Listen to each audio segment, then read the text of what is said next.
ಯೇಸುವೆ ಸ್ತೋತ್ರ, ಯೇಸುವೆ ವಂದನೆ, ಯೇಸುವೆ ಆರಾಧನೆ. ನಮೋ ಮರಿಯ, ನಮೋ ಮರಿಯ, ನಮೋ ಮರಿಯ. ಪ್ರಭು ಕ್ರಿಸ್ತರಲ್ಲಿ ನನ್ನ ಆತ್ಮೀಯ ಸಹೋದರ ಸಹೋದರಿಯರೇ, ನಿಮ್ಮೆಲ್ಲರಿಗೂ ಸಕಲ ಸಂತರ ಹಬ್ಬದ ಶುಭಾಶಯಗಳನ್ನು ನಾನು ಕೋರುತ್ತೇನೆ. ಪ್ರಿಯರೇ, ಪ್ರಕಟಣಾ ಗ್ರಂಥ 7ನೇ ಅಧ್ಯಾಯ 9ನೇ ವಚನದಲ್ಲಿ ನಾವು ಹೀಗೆ, ಒಂದು ದೊಡ್ಡ ಸಮೂಹ ನೆರೆದಿತ್ತು. ಅವರು ಎಲ್ಲ ದೇಶ, ಭಾಷೆ, ಕುಲಗೋತ್ರಗಳಿಂದ ಬಂದವರಾಗಿದ್ದರು. ಅವರು ಶ್ವೇತಾಂಬರರಾಗಿ ಸಿಂಹಾಸನದ ಮತ್ತು ಯಜ್ಞದ ಕುರಿಮರಿಯ ಸಾನ್ನಿಧ್ಯದಲ್ಲಿ ನಿಂತಿದ್ದರು ಎಂದು ನಾವು ಓದುತ್ತೇವೆ. ಇದನ್ನೇ ನಾವು ಪ್ರತಿ ಭಾನುವಾರ ನಮ್ಮ ವಿಶ್ವಾಸ ಪ್ರಕಟಣೆಯಲ್ಲಿ ಸಂತರ ಸಮೂಹವನ್ನು ನಾನು ವಿಶ್ವಾಸಿಸುತ್ತೇನೆ ಎಂದು ನುಡಿಯುತ್ತೇವೆ. ಆದ್ದರಿಂದ ಪ್ರಿಯರೇ, ಈ ದಿನವು ನಮ್ಮೆಲ್ಲರಿಗೂ ಆನಂದ, ಭರವಸೆ, ಆಶ್ವಾಸನೆಯನ್ನು ತರುವಂತಹ ದಿನವಾಗಿದೆ ಎಂದು ಹೇಳಿದರೆ ಅದು ತಪ್ಪಾಗಲಾರದು. ಯಾತಕ್ಕಾಗಿ ನಾವು ಒಂದು ದಿನ ಈ ಸಂತರ ಸಮೂಹದಲ್ಲಿ ನಿಂತು ದೇವರನ್ನು ನಾವು ಪೂಜಿಸುತ್ತೇವೆ, ಆರಾಧಿಸುತ್ತೇವೆ, ಮಹಿಮೆ ಪಡಿಸುತ್ತೇವೆ ಎಂಬ ಭರವಸೆ ಈ ದಿನ ನಮಗೆ ನೀಡುತ್ತದೆ. ಪ್ರಿಯರೇ, ನಿಮ್ಮೆಲ್ಲರನ್ನು ಒಂದು ಪ್ರಶ್ನೆ ಕೇಳಲು ಆಶಿಸುತ್ತೇನೆ. ಈ ಸಂತರುಗಳು ಯಾರು? ಯಾತಕ್ಕಾಗಿ ಕೆಲವರನ್ನು ಮಾತ್ರ ನಾವು ಸಂತರು ಎಂದು ಹೇಳುತ್ತೇವೆ?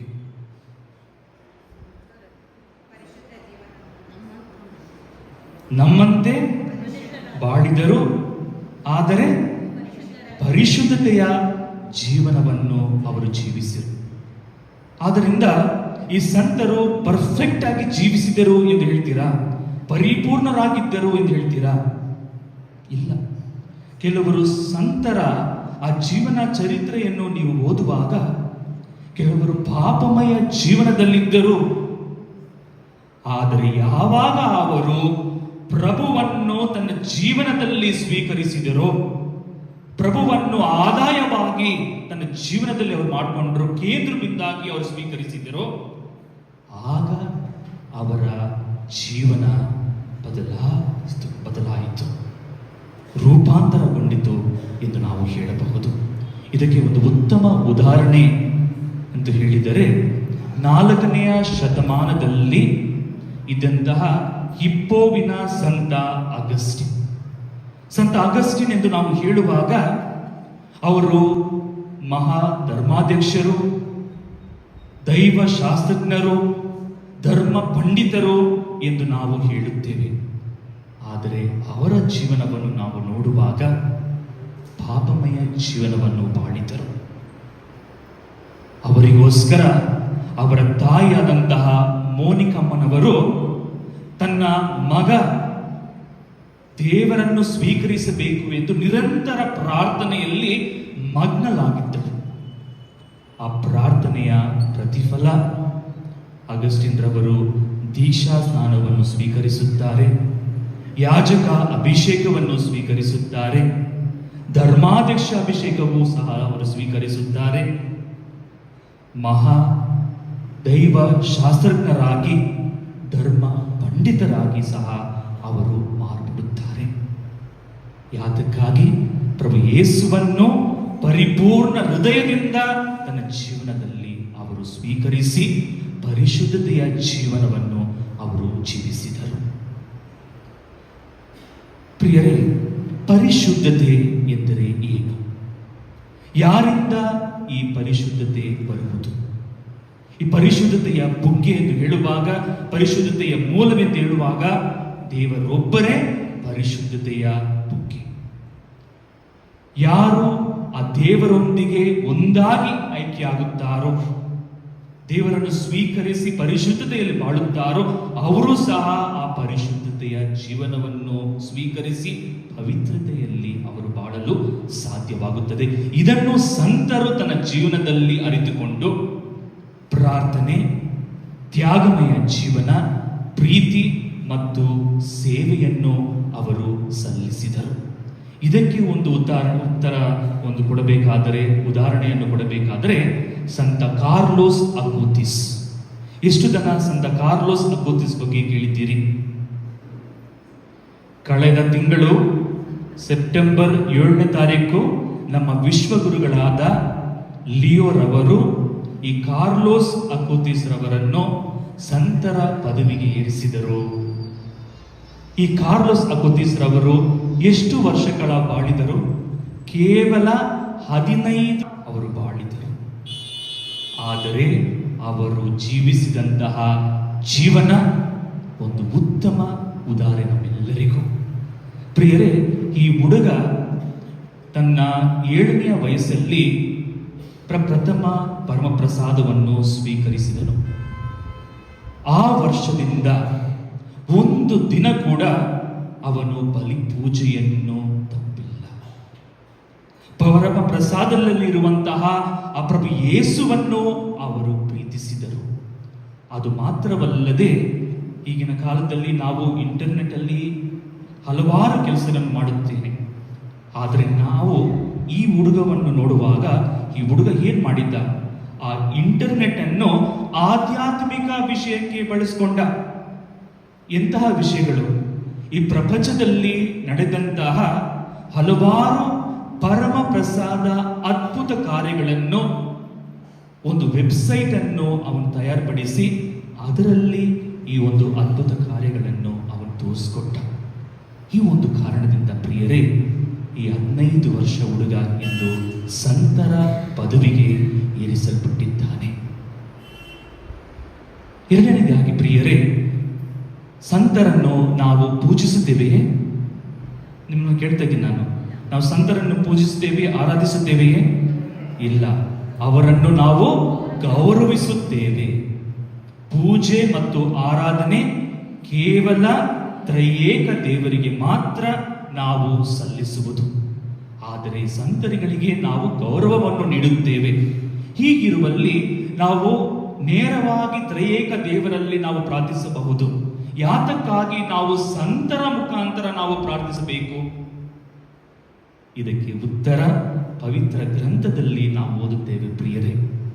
ಸಂತ ಪೇತ್ರರ ಮೊದಲನೆಯ ಪತ್ರ 3ನೇ ಅಧ್ಯಾಯ 12ನೇ ವಚನದಲ್ಲಿ ನಾವು ಓದುತ್ತೇವೆ, ನೀತಿವಂತರನ್ನು ಕಾಯುವನು ಸರ್ವೇಶ್ವರನು, ಅವರ ವಿಜ್ಞಾಪನೆಗೆ ಕಿವಿಗೊಡುವನು ಎಂದು. ನೀತಿವಂತರನ್ನು ಕಾಯುವನು ಸರ್ವೇಶ್ವರನು, ಅವರ ವಿಜ್ಞಾಪನೆಗೆ ಕಿವಿಗೊಡುವನು ಎಂದು. ಪ್ರತಿಯೊಂದು ಸಂತರು ನೀತಿವಂತರ ಅಂತ ಆ ಜೀವನವನ್ನು ಬಾಳಿದರು.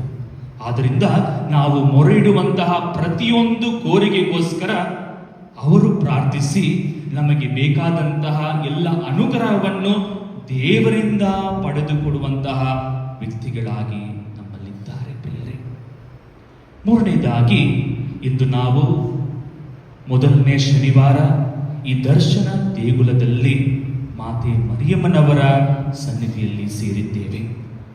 ಇಂದು ನಾವು ಮಾತೆ ಮರಿಯ ಸಕಲ ಸಂತರ ರಾಣಿ ಎಂಬ ವಿಷಯವನ್ನು ಧ್ಯಾನಿಸಲಿದ್ದೇವೆ. ಪ್ರತಿ ಸರಿ ನಾವು ಮನವಿ ಮಾಲೆಯನ್ನು ನಾವು ಪ್ರಾರ್ಥಿಸುವಾಗ ಸಕಲ ಸಂತರ ರಾಣಿಯೇ ನಮಗಾಗಿ ಪ್ರಾರ್ಥಿಸಿರಿ ಎಂದು ಮೊರೆ ಇಡುತ್ತೇವೆ. ಪ್ರಿಯರೇ, ನಮ್ಮ ಧರ್ಮಸಭೆಯು ಸಕಲ ಸಂತರುಗಳಿಗಿಂತ ಮೇಲಾದ ಉನ್ನತ ಗೌರವವನ್ನು ಮಾತೆ ಮರಿಯಳಿಗೆ ನೀಡುತ್ತದೆ ಎಂದು ಹೇಳಿದರೆ ಅದು ತಪ್ಪಾಗಲಾರದು. ಯಾತಕ್ಕಾಗಿ ಒಂದು ಉನ್ನತ ಗೌರವವನ್ನು ನಾವು ಮಾತೆ ಮರಿಯಳಿಗೆ ಸಲ್ಲಿಸಬೇಕು? ಪ್ರಿಯರೇ, ಮಾತೆ ಮರಿಯಳು ದೇವರ ರಕ್ಷಣಾ ಯೋಜನೆಯಲ್ಲಿ ಪ್ರಮುಖ ಪಾತ್ರವನ್ನು ವಹಿಸಿದಳು. ದೇವರ ಚಿತ್ತಕ್ಕನುಸಾರ ತನ್ನ ಜೀವನವನ್ನು ಅವಳು ಸಮರ್ಪಿಸಿದಳು. ಇದನ್ನೇ ನಾವು ಲೂಕನ ಶುಭ ಸಂದೇಶ 1ನೇ ಅಧ್ಯಾಯ 28ನೇ ವಚನದಲ್ಲಿ ನಾವು ಓದುತ್ತೇವೆ, ಈಗೋ ನಾನು ದೇವರ ಸೇವಕಿ, ನೀವು ಹೇಳಿದಂತೆ ನನಗಾಗಲಿ ಎಂದು ಹೇಳಿ ವಿಧೇಯತೆಯಿಂದ ನಮ್ರತೆಯಿಂದ ದೇವರ ಚಿತ್ತವನ್ನು ನೆರವೇರಿಸಿದಳು ಮಾತೆ ಮರಿಯ. ಕೆಲವರು ನಿಮ್ಮನ್ನು ಮಾತೆ ಮರಿಯಳನ್ನು ಯಾತಕ್ಕಾಗಿ ನೀವು ರಾಣಿಯಾಗಿ ಕರೆಯುತ್ತೀರಿ ಎಂದು ಕೇಳಬಹುದು, ಕೇಳಿರಬಹುದು. ಪ್ರಿಯರೇ, ಇದಕ್ಕೆ ಉತ್ತರ, ಯಹೂದ್ಯರ ಸಂಪ್ರದಾಯದಲ್ಲಿ ರಾಜನ ತಾಯಿ ಮಾತ್ರ ರಾಣಿ ಆಗಲು ಸಾಧ್ಯ. ರಾಜನ ಹೆಂಡತಿಯಲ್ಲ, ರಾಜನ ತಾಯಿ ಮಾತ್ರ ರಾಣಿ ಆಗಲು ಸಾಧ್ಯ. ಪ್ರಭು ಯೇಸು ಕ್ರಿಸ್ತರು ಸ್ವರ್ಗ ಮತ್ತು ಈ ಭೂಮಿಯ ರಾಜಾದಿ ರಾಜರು ಎಂದು ನಾವು ಕರೆದಿದ್ದರೆ, ಅವರ ತಾಯಿ ಮರಿಯ ನಿಜವಾಗಿಯೂ ಸ್ವರ್ಗ ಮತ್ತು ಈ ಭೂಮಿಯ ರಾಣಿ ಎಂದು ಯಾತಕ್ಕಾಗಿ ನಾವು ಕರೆಯಬಾರದು? ಹೀಗಿರುವಲ್ಲಿ ಪ್ರಿಯರೇ, ನಮ್ಮ ರಾಣಿಯಾಗಿ, ನಮ್ಮ ಆಧ್ಯಾತ್ಮಿಕ ಮಾತೆಯಾಗಿ, ನಮ್ಮೆಲ್ಲರಿಗೂ ಪ್ರಾರ್ಥಿಸುವವರಾಗಿ ಇಂದು ನಮ್ಮಲ್ಲಿದ್ದಾರೆ. ಅಂದು ಕಾನಾ ಊರಿನ ಮದುವೆಯಲ್ಲಿ ಹೇಳಿದ ಮಾತುಗಳನ್ನೇ ಇಂದು ನಿಮ್ಮೆಲ್ಲರಿಗೂ ಸಹ ಅವರು ಹೇಳುತ್ತಾ ಇದ್ದಾರೆ. ನೀವು ನಿಮ್ಮ ಜೀವನದಲ್ಲಿ ಪ್ರಭುವಿನ ಅದ್ಭುತ ಕಾರ್ಯಗಳನ್ನು ನೋಡಬೇಕೆ, ಅನುಭವಿಸಬೇಕೆ? ನನ್ನ ಮಗ ನಿಮಗೆ ಹೇಳುವುದನ್ನೆಲ್ಲ ನೀವು ಮಾಡಿ ಖಂಡಿತವಾಗಿಯೂ ನಿಮ್ಮ ಜೀವನದಲ್ಲಿ ಅದ್ಭುತಗಳನ್ನು ನೀವು ನೋಡಬಹುದು ಎಂದು ಸ್ಪಷ್ಟವಾಗಿ ನುಡಿಯುತ್ತಾರೆ. ಹೀಗಿರುವಲ್ಲಿ ಪ್ರಿಯರೇ, ನಾವು ಮಾಡಬೇಕಾದದ್ದು ಏನು? 3 ಅಂಶಗಳನ್ನು ನಮ್ಮ ಜೀವನದಲ್ಲಿ ನಾವು ಅಳವಡಿಸಿಕೊಳ್ಳೋಣ. ಮೊದಲನೆಯದಾಗಿ ಪರಿಶುದ್ಧ ಜೀವನ ನಡೆಸುವುದು. ಪರಿಶುದ್ಧತೆ ಎಂದರೆ ಪರಿಪೂರ್ಣರಾಗಿರುವುದು ಅಲ್ಲ, ಪ್ರಭುವಿನಲ್ಲಿ ನಂಬಿಗಸ್ತರಾಗಿರುವುದು ಎಂದು ಅರ್ಥ. ಇಂದಿನ ಶುಭ ಸಂದೇಶದಲ್ಲಿ ಪ್ರಭು ಯೇಸು ಕ್ರಿಸ್ತರು ಪ್ರೀತಿ, ಕರುಣೆ, ದಯೆ, ಶಾಂತಿ, ನಿರ್ಮಲ ಹೃದಯ ಈ ಸದ್ಗುಣಗಳನ್ನು ತಮ್ಮ ಜೀವನದಲ್ಲಿ ಜೀವಿಸುವವರು ಭಾಗ್ಯವಂತರು ಎಂದು ನುಡಿಯುತ್ತಾರೆ. ಈ ಸದ್ಗುಣಗಳನ್ನು ನಮ್ಮ ಕುಟುಂಬದ ಜೀವನದಲ್ಲಿ ನಾವು ಬಾಳಲು ಪ್ರಯತ್ನಿಸೋಣ. ನಮ್ಮ ದಿನನಿತ್ಯ ಕ್ರಿಯೆಗಳ ಮೂಲಕ ಈ ಸದ್ಗುಣಗಳನ್ನು ನಾವು ಇತರರಿಗೆ ವ್ಯಕ್ತಪಡಿಸಲು ಪ್ರಯತ್ನಿಸುವಾಗ ನಾವು ಸಹ ಪರಿಶುದ್ಧತೆಯ ಜೀವನವನ್ನು ಬಾಳಲು ಸಾಧ್ಯವಾಗುತ್ತದೆ. ಎರಡನೆಯದಾಗಿ ಭರವಸೆಯಿಂದ ಬದುಕುವುದು. ಇಂದಿನ 2ನೆಯ ವಾಚನದಲ್ಲಿ ಸಂತ ಯೋಹಾನರು ನುಡಿಯುತ್ತಾರೆ, ನಾವು ದೇವರ ಮಕ್ಕಳು, ಕ್ರಿಸ್ತ ಯೇಸು ಪ್ರತ್ಯಕ್ಷವಾಗುವಾಗ ನಾವು ಅವರಂತೆಯೇ ಇರುವೆರೆಂದು ಬಲ್ಲೆವು ಎಂದು ನುಡಿಯುತ್ತಾರೆ. ಇದುವೇ ನಮ್ಮ ವಿಶ್ವಾಸ, ಇದುವೇ ನಮ್ಮ ಭರವಸೆ. ಯಾಕೆಂದರೆ ನಾವೆಲ್ಲರೂ ಭರವಸೆಯ ಯಾತ್ರಿಕರು. ಒಂದು ದಿನ ನಾವು ದೇವರ ಮುಖವನ್ನು ನೋಡಿ ಅವರ ಸನ್ನಿಧಿಯಲ್ಲಿ ನಾವು ಸೇರುತ್ತೇವೆ ಎನ್ನುವ ಭರವಸೆಯಿಂದ ನಮ್ಮ ಪ್ರಯಾಣವನ್ನು ನಾವು ಮಾಡುತ್ತಾ ಇದ್ದೇವೆ. 3ನೇದಾಗಿ ಪ್ರಿಯರೇ, ಮಾತೆ ಮರಿಯಳ ಮುಖಾಂತರ ಪ್ರಭುವಿನಲ್ಲಿ ನಾವು ಸದಾ ಐಕ್ಯರಾಗಲು ನಾವು ಪ್ರಯತ್ನಿಸಬೇಕು. ಸಂತ ಲೂಯಿಸ್ ದಿ ಮೌಂಟ್ಫೋರ್ಟ್ ಹೀಗೆಂದು ನುಡಿಯುತ್ತಾರೆ, ಮರಿಯಳ ಮೇಲಿನ ನಮ್ಮ ಭಕ್ತಿಯು ಪ್ರಭು ಯೇಸುವಿನೆಡೆಗೆ ಅತ್ಯಂತ ಪರಿಪೂರ್ಣ ಮಾರ್ಗವಾಗಿದೆ ಎಂದು ನುಡಿಯುತ್ತಾರೆ. ಇದರ ಅರ್ಥವೇನೆಂದರೆ, ಪ್ರಭುವನ್ನು ನಾವು ಸ್ಪರ್ಶಿಸಬೇಕಾದರೆ, ಪ್ರಭುವನ್ನು ನಮ್ಮ ಜೀವನದಲ್ಲಿ ನಾವು ಅನುಭವಿಸಬೇಕಾದರೆ ಅತಿ ಚಿಕ್ಕ, ಚೊಕ್ಕ, ಸರಳ ಮಾರ್ಗ ಮಾತೆ ಮರಿಯ. ಹೀಗಿರುವಲ್ಲಿ ಪ್ರಿಯರೇ, ನಾವು ಪರಿಶುದ್ಧ ಜೀವನ ನಡೆಸುವ ಮೂಲಕ ದೃಢ ನಂಬಿಕೆ ಮತ್ತು ವಿಶ್ವಾಸದಿಂದ ಮಾತೆ ಮರಿಯಳ ಮಧ್ಯಸ್ಥಿಕೆಯ ಮೂಲಕ ಪ್ರಭುವಿನಲ್ಲಿ ಸದಾ ನೆಲೆಸಿರಲು ನಾವು ಪ್ರಯತ್ನಿಸೋಣ. ಈ ಒಂದು ಅನುಗ್ರಹಕ್ಕೋಸ್ಕರ ವಿಶ್ವಾಸದಿಂದ ಈ ದಿವ್ಯ ಬಲಿ ಪೂಜೆಯಲ್ಲಿ ಪ್ರಾರ್ಥಿಸೋಣ. ಆಮೆನ್.